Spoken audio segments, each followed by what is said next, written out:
好，欢迎收看联合国周报，我是主持人鲍嫣然。无论你身处哪一个领域，人工智能似乎已经成为了一个不可回避的热门话题。在全球科技飞速发展的背景下 ，AI 不仅影响着我们的日常生活，还在各个行业当中掀起了革命性的变化。在今天的节目当中，我们将聚焦 AI 在国际事务当中所承担的重要角色。首先，我的同事 Pauline 将为您介绍联合国对于 AI 的立场以及它所采取的措施。Today we're here to talk about ChatGPT. Actually, scratch that, I'm kidding. We're here to talk about artificial intelligence. First of all, what is AI? We can just say that it is a body of non-human technologies that can imitate a lot of what the human intelligence can do. So for example, experts say that in the near future, you may be able to get a computer-generated, customized song from your very favorite artist without them ever knowing you. Do you see why AI gets so tricky? So, what is the UN really doing about the whole thing, you may be asking? The UN Secretary General is convening a high-level advisory board on AI to come up with recommendations for the use of AI internationally. Did that make sense? Well, if you want to learn more about how the UN is helping us use AI for good, you can go to news.un.org and search artificial intelligence. 接下来 UN Weekly 的主持人 Connor 将对话联合国信息和通信技术机构的 Frederick Werner， 谈论 AI 技术在联合国工作当中是如何被应用的。Frederick 还将分享 AI 如何帮助联合国更好地完成其全球使命，以及谈论 AI 技术在未来可能带来的发展方向。We've identified now across our 40-plus UN sister agency partners over 400 AI for good type applications in the UN system. So these are AI projects that might be used in the context of natural disaster management or human rights or in smart cities or how you use data. Sometimes it might be in the form of a policy paper, but other times it might be in the form of a machine learning challenge where you're crowdsourcing solutions from the crowd. So a really wide range of activities covering all SDGs. And what's interesting is we've been doing that report for a number of years now, and it's also been following that exponential curve.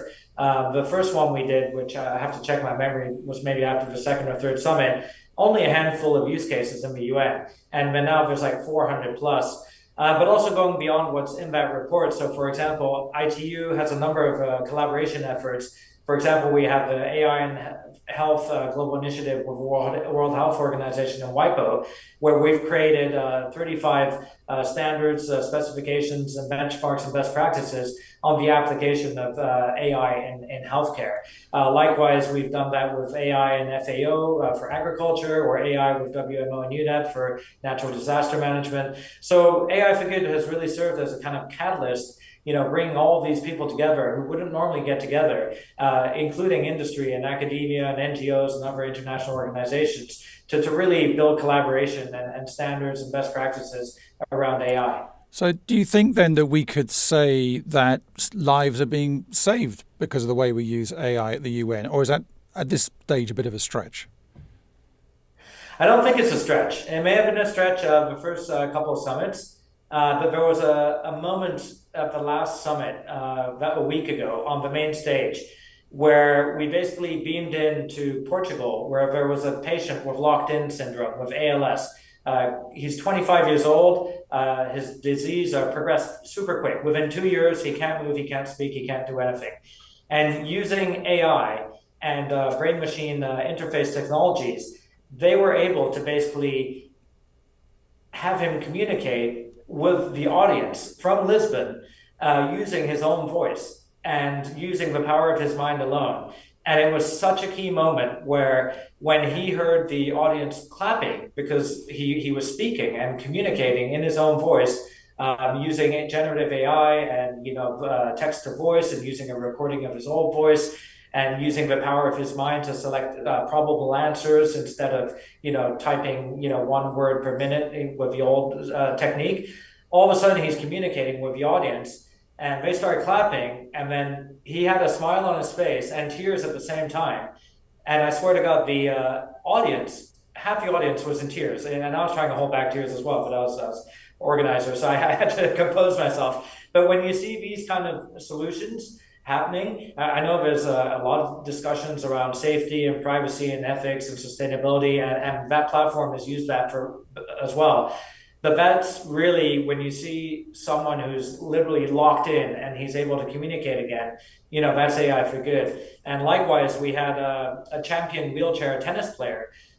I think she's ranked number 6 in the world, an amazing athlete, but she's confined to a wheelchair.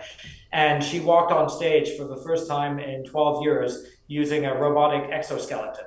And she actually stood upright, and what it meant to her to be upright and have the blood flowing and being able to be mobile in a way that just wasn't possible in a wheelchair. So the summit was full of these kind of life-changing solutions and life-saving solutions. We even had someone using brain-machine interface technology to send a tweet from the stage to President Macron, and President Macron replied during the event. And that went completely viral.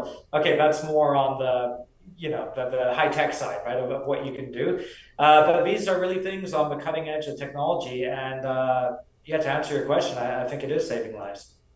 希望本期节目能让您更了解 AI 的潜力，也为您提供一个全新的视角，去理解 AI 技术在全球事务当中所发挥的深远影响。